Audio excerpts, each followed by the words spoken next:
એક સાધુ મહારાજ એક ગામમાં ગયા. એક ચોરને ત્યાં ગયા, આવકાર આપ્યો, ત્યાં આરામ કર્યો અને આગ્રહને લીધે ભોજન કર્યું.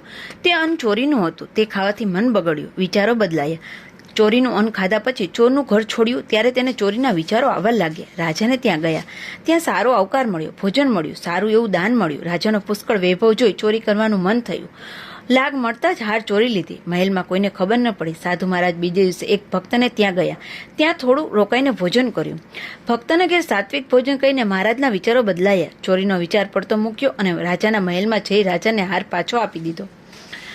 રાજા ખુશ થઈ ગયો, પણ આશ્ચર્ય થયું. રાજાએ પૂછ્યું, આમ કેમ થયું? પહેલા હાર ચોર્યો અને પછી જાતે જ હાર પાછો આપવા આવ્યા છો? મહારાજે જવાબ આપ્યો, ચોરીનું અન્ન ખાવાથી ચોરીનો વિચાર આવ્યો અને ભક્તને ઘેર સાત્વિક અન્ન ખાવાથી સારા વિચારો આવ્યા.